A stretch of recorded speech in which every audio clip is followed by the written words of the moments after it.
Bonjour chers amis, c'est Ciano et aujourd'hui je vous fais une petite présentation plus ou moins globale de chaînes YouTube qui soit m'ont marqué ou vraiment que j'ai passé peut-être trop de temps dessus à certains points. Je n'ai, il n'y a pas vraiment d'ordre, enfin jusqu'à un certain point. J'ai essayé de prendre les plus évidentes dans les premières, celles qui ont peut-être été les plus marquantes, si on peut dire ça comme ça dans mon cas, jusqu'à certaines autres chaînes qui pas nécessairement des marquantes, mais qui, euh, je sais pas comment dire, mais que j'ai quand même écouté pendant un certain temps, jusqu'à, mettons, dans les dernières années. Euh, je vais vraiment présenter, comme dit, les plus, celles qui sont vraiment les plus importantes, parce que j'en ai beaucoup trop pour vraiment tous les montrer. Euh, je dois regarder au moins une trentaine de YouTube en différentes aujourd'hui de toute forme. Puis des fois, je peux tomber sur des sujets, puis je vais m'engouffrer un peu trop. Comme très récemment, justement, c'était tout simplement de quelqu'un qui parlait d'ingénierie civile, je crois. Ou enfin, de l'urbanisme civil, pardon.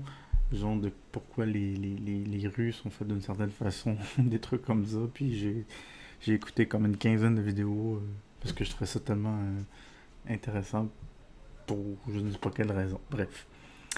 Euh, Désolé, on va commencer avec malheureusement un personnage de la communauté qui aujourd'hui est décédé, donc ça fait quand même plusieurs années déjà, 7 ans ou enfin.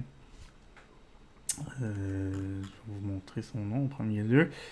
Total Biscuit ou de son nom officiel, j'ai oublié son nom, désolé, je suis vraiment désolé. Euh, merde.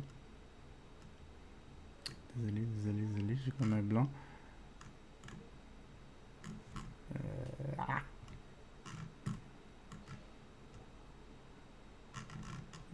Désolé, on va peut-être le trouver dans ses vidéos récentes. Bon, je suis vraiment désolé là. On va faire une recherche rapide. Total Biscuit. Euh, John Peter Bain. Donc vraiment désolé, j'avais vraiment zappé son nom. Donc il est mort il y a environ 6 ans, 7 ans, là, de cancer du foie, si je me trompe pas. Bref, bon, on va passer par-dessus ce truc-là. Mais sensiblement, un des plus gros youtubeurs, enfin gros dans mon sens à moi, là, qui était quand même pas politisé, mais il y avait des arguments, pas des arguments, mais des opinions quand même très fortes sur les critiques de ce qui se passait dans les jeux vidéo. Il y a beaucoup de ces vidéos qui sont très bien faits dans... Là, je pourrais pas dire lesquels exactement, ça fait très très longtemps là, quand même que je n'ai pas regardé de ces vidéos. Mais je dirais que si vous voulez un peu regarder son style, je dirais aller voir aller dans ses playlists, dans sa playlist, pardon, et aller voir ses What the fuck is, qui sont juste des critiques d'un jeu vidéo en particulier, mais vraiment critiques, je sais pas comment dire, mais plus décortiquées. Il y avait une façon à lui qui était vraiment unique, jusqu'à un certain point, on s'entend. C'était pas le seul, mais je trouvais que j'aimais beaucoup ce qu'il faisait, son contenu, tout ça. C'est dommage qu'aujourd'hui, bon, comme dit, il est décédé. Mais bon, bref.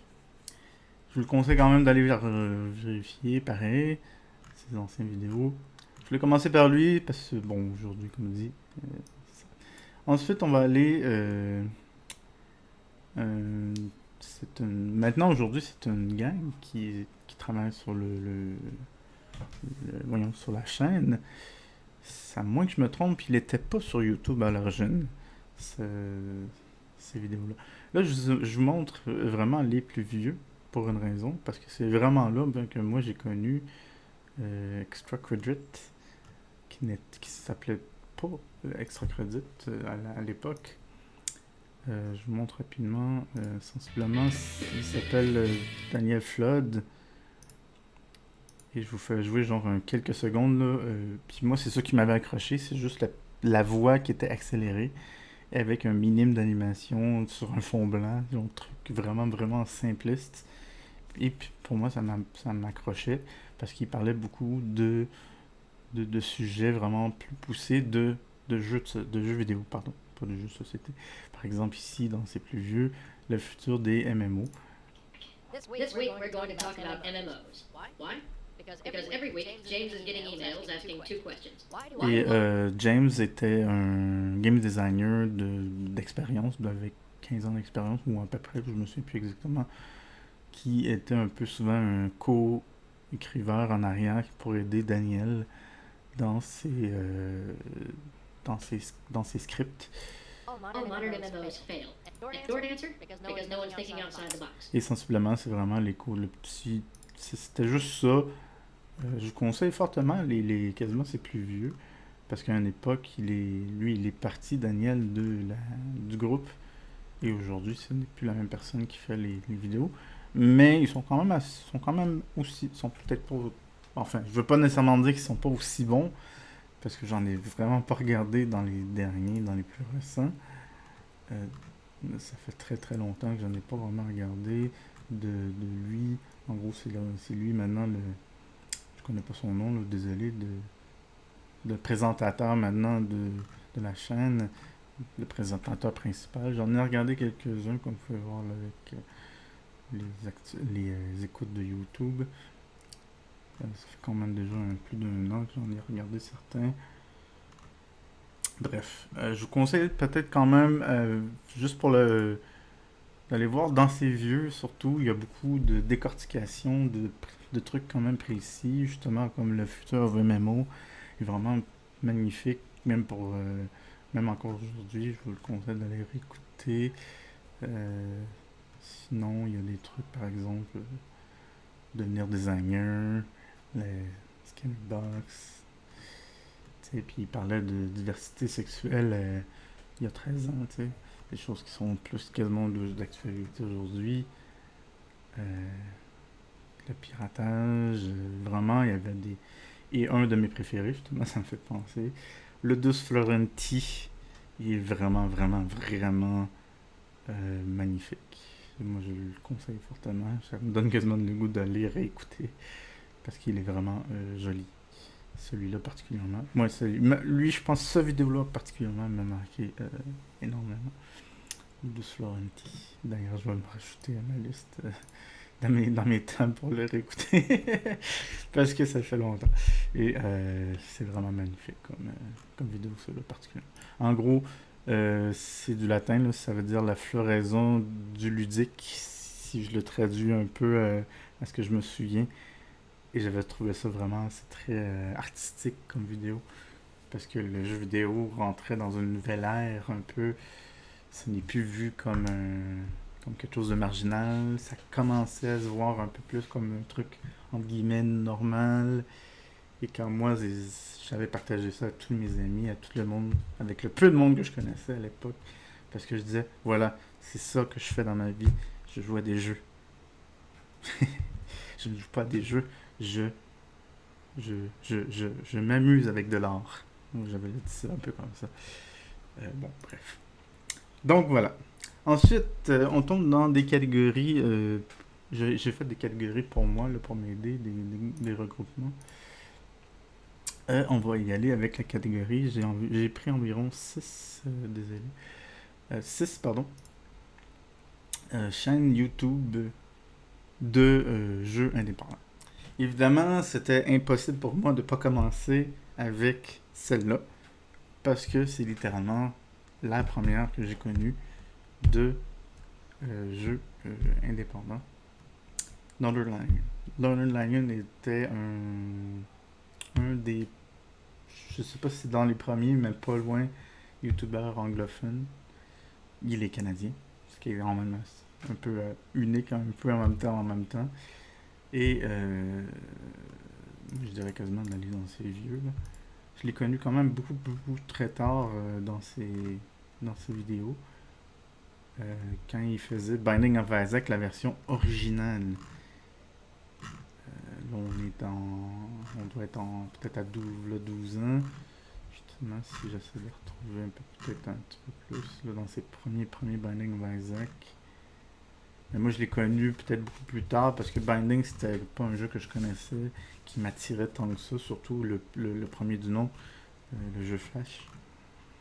Fait que là, on est quand même, on va sûrement être assez loin, fait que peut-être je le trouverai pas. Bref.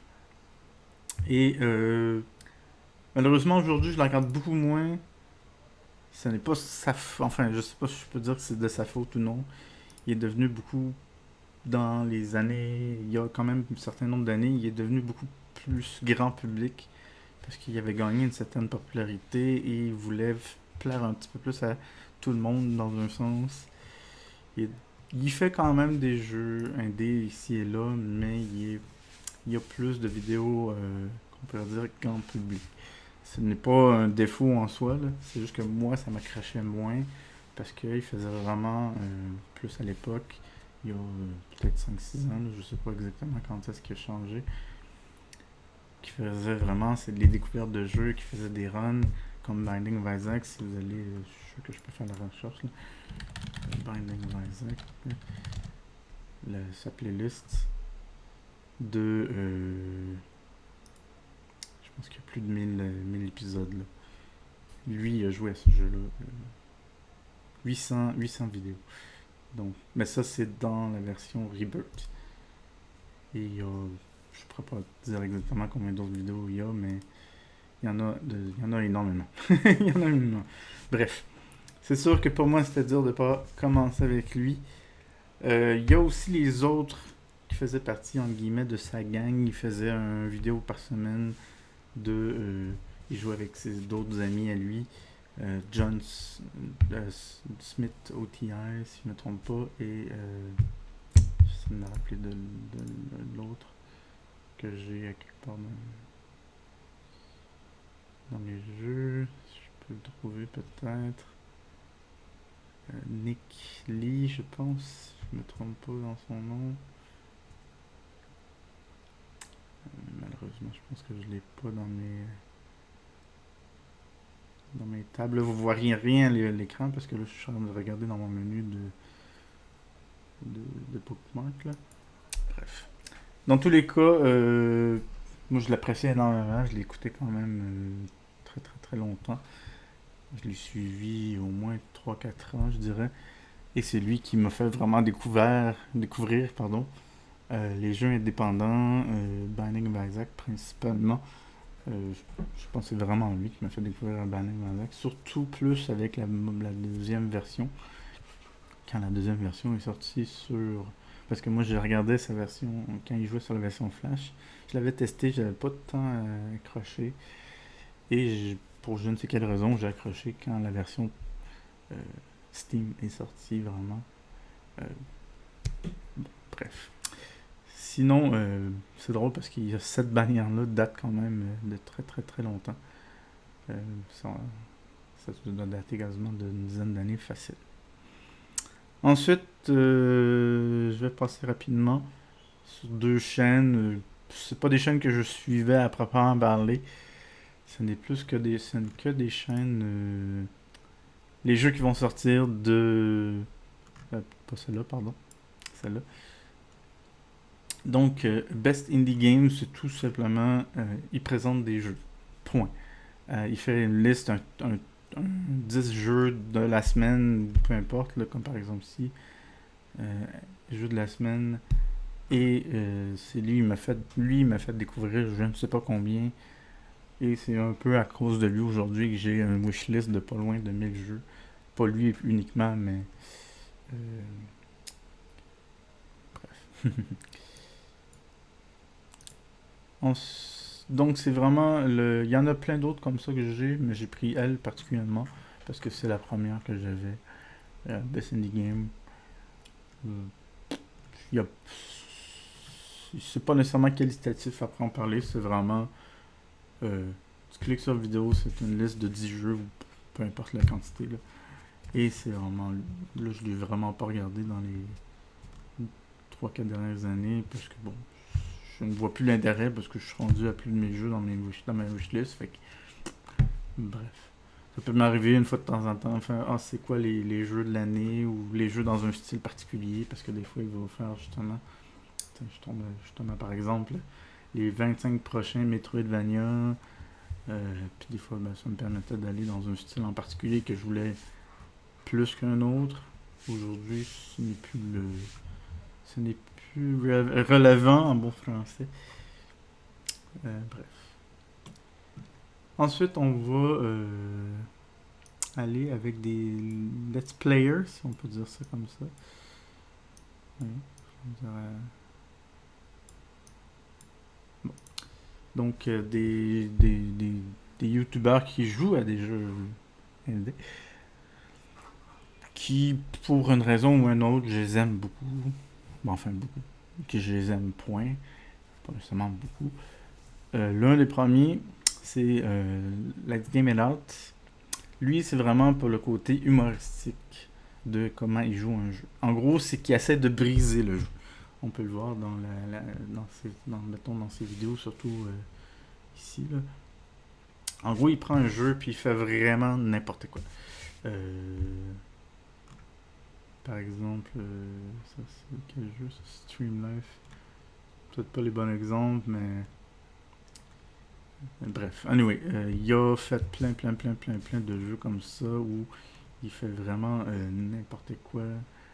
Il pousse le jeu jusqu'à un certain niveau un peu ridicule, puis c'est ça qui fait que c'est drôle. C'est...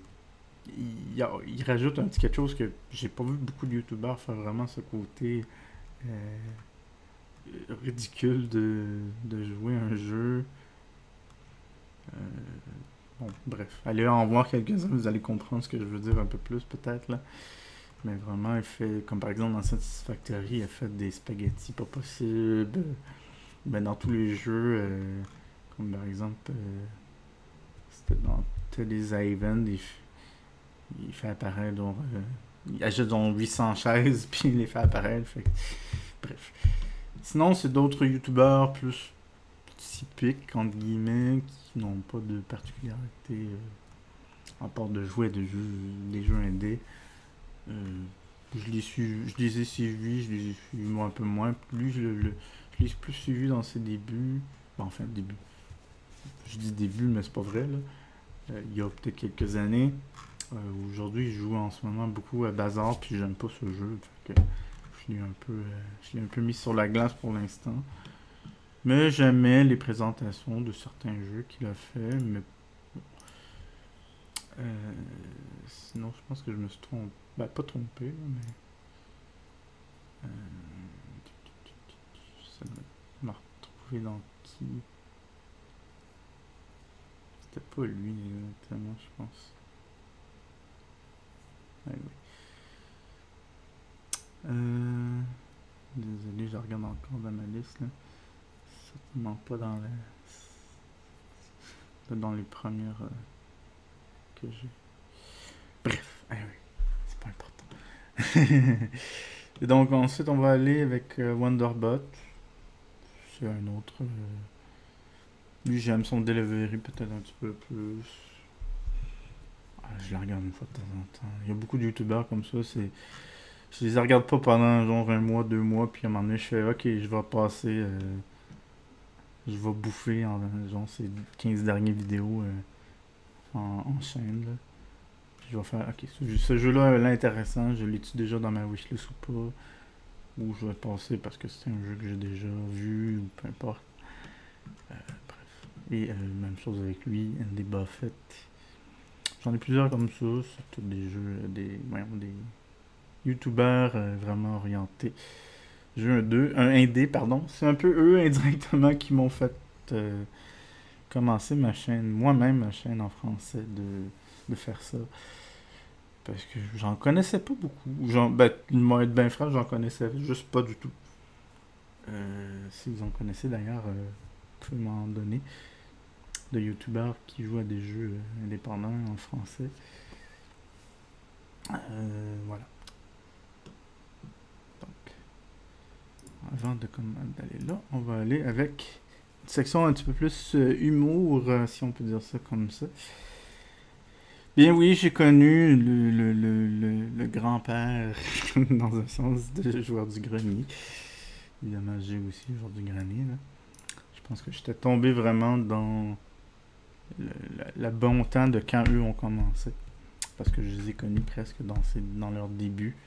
Surtout avec OGN. Je pense que si je regarde dans ses plus vieux, je dois avoir commencé vraiment comme très très très tôt. Là. Parce que je me rappelle, j'ai connu beaucoup. Bon, en tout cas, si j'ai pas commencé là, je les ai vus.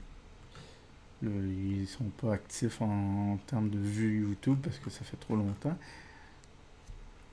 Et que j'avais pas peut-être mon compte à l'époque, là. Mon compte connecté avec Google. Bref. Mais je sais que j'ai vu tous les premiers, au moins les 150 premiers peut-être épisodes de la VGN en particulier, là, de ses plus vieux. Je la regarde beaucoup moins aujourd'hui, je trouve qu'il est... Il y a eu une époque, peut-être pas aujourd'hui, là, qu'il y a vraiment... Ça se voyait qu'il n'avait plus le goût. Ça se voyait dans ses vidéos qu'il faisait pour le faire. Il a perdu... À ce que j'ai cru comprendre, il avait vécu beaucoup de dépression. Je pense que c'est juste quasiment peut-être un an ou quelques après son film qu'il avait fait. En même temps, je pense qu'il avait aussi fait un enfant avec sa femme. Enfin, il y avait plein de choses qui s'étaient passées dans sa vie, puis il avait vécu un peu de dépression et ça apparaissait peut-être un peu dans sa façon de faire les vidéos qui, moi, ça m'avait fait décrocher. Puis bon, l'univers d'Origine, je trouvais qu'il manquait quelque chose. C'est pas nécessairement un défaut, mais ça reste toujours un peu la même chose.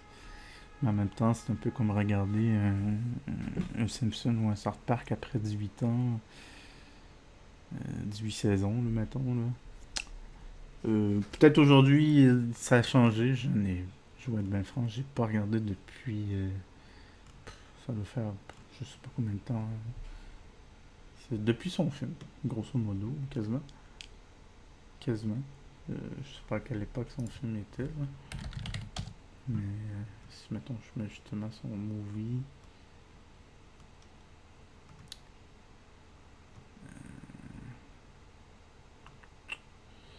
Peut-être on ne trouvera pas, tiens. Ah, il a 12 ans. Mon dieu, ça fait déjà tant que ça. Donc ça doit faire presque 10 ans. En gros, ça a été voyons, le switch en bon français vers le deuxième, qui évidemment que j'ai connu par l'entremise de ce que YouTube m'a proposé, Joueur du Grenier, qui lui a fait une autre sorte d'évolution dans le YouTube. Comme vous pouvez voir, je regarde tous ses vidéos sans exception. J'ai tout vu.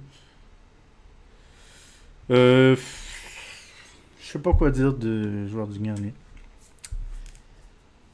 C'est dur de comparer Joueur du Grenier il y a une dizaine d'années à aujourd'hui. C'est une quinzaine d'années même aujourd'hui. Là. Donc, ça se compare pas. C'est vraiment pas la même chose. Et jusqu'à un certain point, des fois quand j'écoute Joueur du Grenier en live, je trouve qu'il est proche de ma personnalité en termes de... un peu boomer peut-être, là. Excusez d'utiliser ce terme-là, mais le côté un peu... je suis tanné des jeux, je suis tanné de ce qui se passe sur YouTube. Bon, moi je suis peut-être pas à ce point-là, mais il y a il y a certaines ressemblances dans sa personnalité avec moi. Mais bon. Des choses que j'aime pas de ce qu'il fait, qui ne sont pas nécessairement liées à Joueur du Grenier en soi, mais c'est tout ce qu'il fait sur Switch, je dirais principalement, avec tous les autres qui sont avec lui. J'aime pas cet univers un peu... C'est très niais, c'est très... on fait des cons, on fait on fait de la niaiserie pour faire de la niaiserie, puis c'est juste pour plaire à tout le monde. Moi, personnellement, j'aime juste pas euh, ce côté-là. Là. Mais bon. Ensuite, il y a eu de façon très courte. C'était un peu un compétiteur, un peu dans le même genre d'univers de joueurs qui faisaient ce qu'on appelait les angry reviews beaucoup à l'époque. Je vais vous montrer un autre plus tard. Là. Angry review, mais lui avait un côté plus. Je suis, comme son nom le mentionne, il était irate.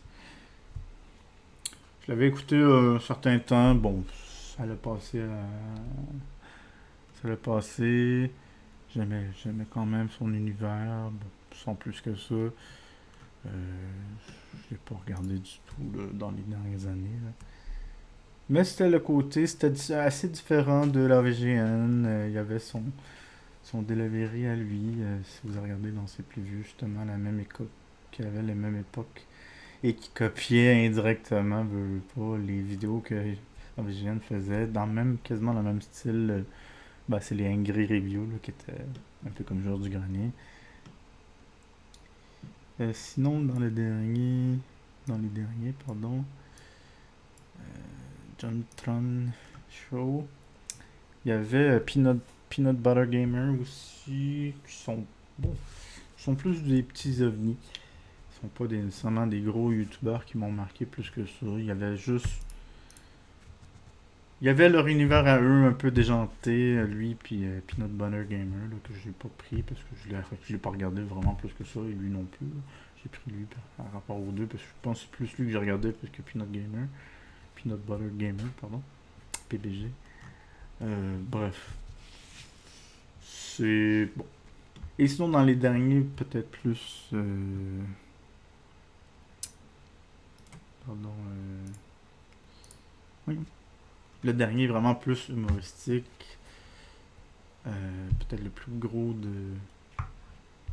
qui a été pendant longtemps les top 1 de youtubeurs français européens, qui est peut-être un des ceux encore aujourd'hui que je vais regarder, surtout quand il a fait son vidéo au Japon avec les deux scénarios là. J'essaie de me rappeler leur nom, désolé. Il y a Minori qui est le deuxième, je me souviens plus. C'est Fujisan, pardon. Minori qui est le premier, puis Fujisan qui est le deuxième. Voilà, je viens de me rappeler. Et les papiers temporels, les choses comme ça. Donc,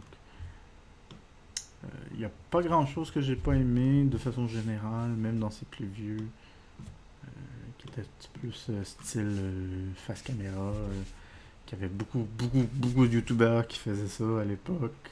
Surtout les youtubeurs francophones, je sais pas pourquoi. C'était spécifiquement. C'était beaucoup plus populaire sur le côté européen.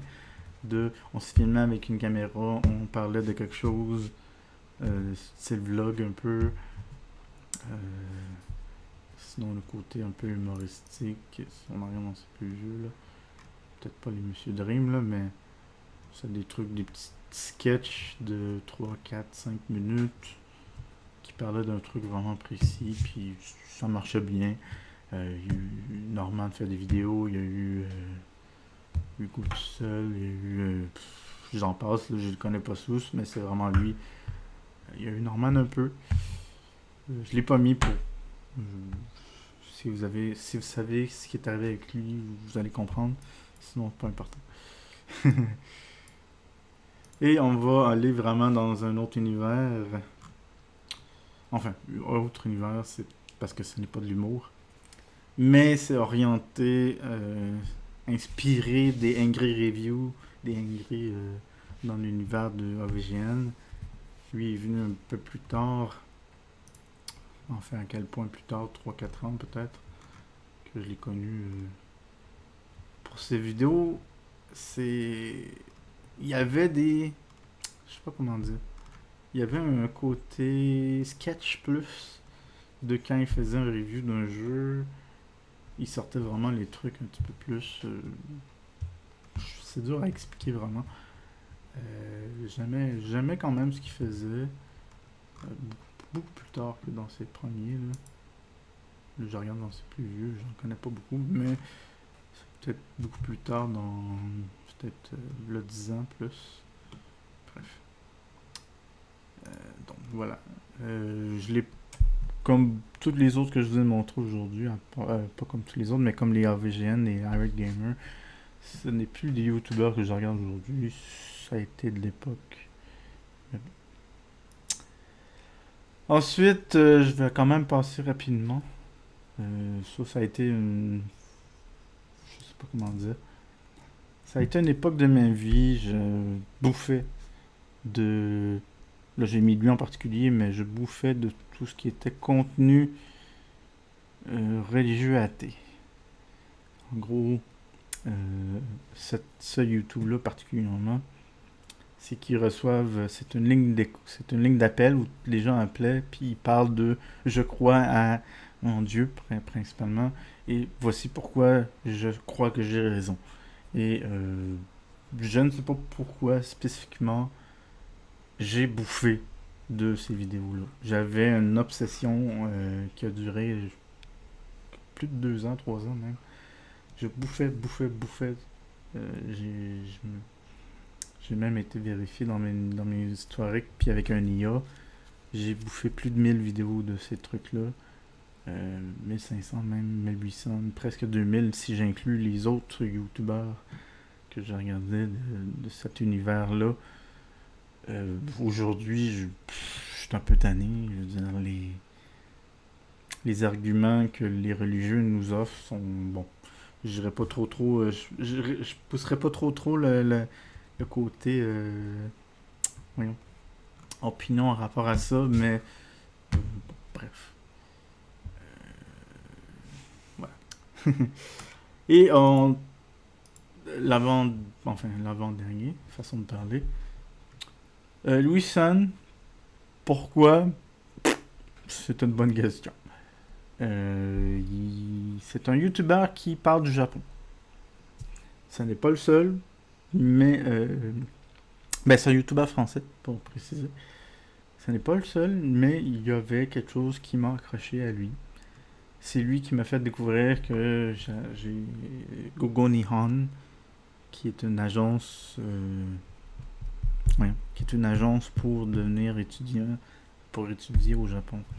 C'est un peu lui indirectement, mais c'est pas lui nécessairement, mais c'est indirectement lui qui me donnait un peu l'espèce de poussée plus supplémentaire, parce que le Japon était un peu une espèce de bucket list à faire dans ma vie, d'aller à Tokyo, d'aller visiter ça, mais bien avant que je connaisse ce youtubeur-là. Là.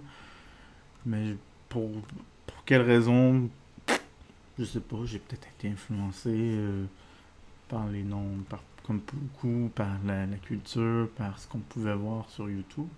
Mais moi, je regardais pas vraiment de contenu youtubeur qui parlait du Japon. Ça a été lui, il y a, je sais pas combien d'années, là. J'ai peut-être pas connu dans ses premières vidéos, là. Mais je pense que c'est plus quand il a été commencé à être populaire beaucoup plus tard. Avec... ouais, je pense que ça serait dans ce coin-là.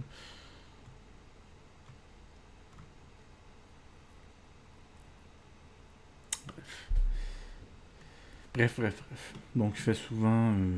aujourd'hui, bon, son contenu est correct. Je peux pas nécessairement dire qu'il est pas bon, là. C'est juste qu'il fait des contenus très variés, comme par exemple sur tous ceux-là. Il amène toujours ses amis à faire un truc, puis moi, je suis comme... Bon, c'est correct. Ça se regarde, mais sans plus. C'est pas... c'est bon, bref. Il y a aussi... voyons. J'oublie son nom, pardonnez-moi. Tev, qui est souvent un collègue avec lui, parce qu'ils ont une chaîne aussi ensemble, lui et Tev. Bon, je les mets plus ou moins ensemble. Je ne l'ai pas mis ici là, dans ma présentation, mais bon.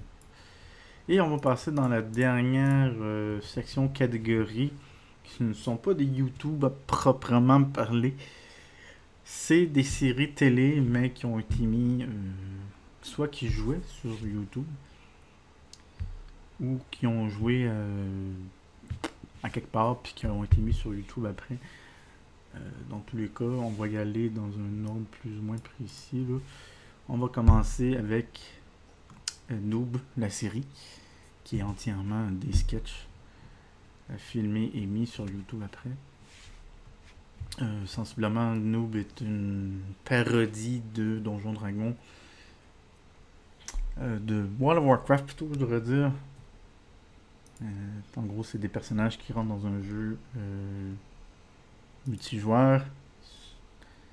Et tous les épisodes sont encore disponibles et écoutables. Donc, vous allez voir si vous faites Oldest, saison 1, épisode 1. Donc, vraiment, vous allez pouvoir aller faire ça maintenant. Allez voir, là, il y a allez plus dans les playlists parce que ça va être plus facile, là. Allez vraiment voir les saisons 1 à 1. Donc, saison 1, 2, jusqu'à la dernière. Je me rappelle pas si j'ai vu la dernière, personnellement. Mais bon. C'est... Sensiblement, moi, j'ai beaucoup aimé. Sinon, peut-être un petit peu plus vieux. Une série américaine, dans ce cas-ci. Un peu dans le même style. Là, c'est vraiment plus parodie. Pas parodie. C'est Donjon Dragon. Enfin, c'est des joueurs qui jouent à un Donjon Dragon-esque. Ça s'appelle The Guild.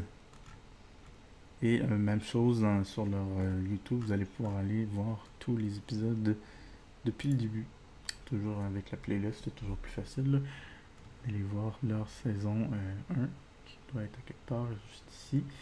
Et une aussi actrice qui s'est faite un peu indirectement un peu connaître par ça, qui a beaucoup de pas aussi allumé beaucoup de gamers parce que c'était vraiment la nerd rousse qui... J'ai eu un petit crush indirectement sur elle aussi à l'époque. Mais en même temps, elle était quand même très jolie. Pas très jolie, mais cute gamers. Fait que ça veut pas, c'était le côté « Ah, j'aimerais ça », tu sais. Mais bon, ça a été plus à l'époque, il y a quand même plusieurs années. Bref. Et sinon, on passe vraiment très très très très très vieux, qui a été difficile à retrouver parce que j'avais leur YouTube original, mais qui a été un peu démantelé. Ils ont seulement leur... enfin...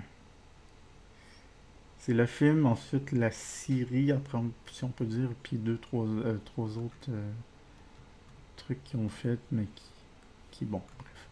Ce serait plus... moi, je dirais plus Darkness Rising. C'est juste... ouais. C'est littéralement des sketchs dans un univers un peu comme Noob, mais beaucoup plus vieux, là. Parce que là, on parle d'une douzaine d'années. Comédie, c'est anglophone, là, d'ailleurs. Mais il y avait un côté aussi, de côté de la vraie vie, de vraiment, genre, gamer de donjon très typique. Il y a la sœur qui vient de se plaindre. Ah, ça pue dans votre chambre. Pourquoi vous sortez pas? Allez, faites-vous une blonde. Tu sais, les trucs très typiques de ces années de fin 90-2000. On tape sur les gamers, les nerds, trucs du genre, là. Donc, ça peut être drôle d'aller voir ça. Bref. Bref. Ouais,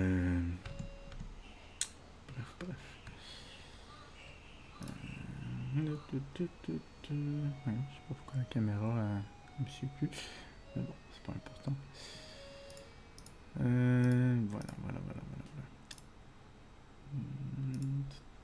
Pourtant, c'est la caméra. Ah, c'est parce que j'étais trop bas. Ah, bon, désolé, les amis, la caméra était trop basse pour la capture de mon visage. J'espère que ça l'a pas trop gossé. Anyway, les amis, on va terminer ça là. Et je vous dis bonne soirée.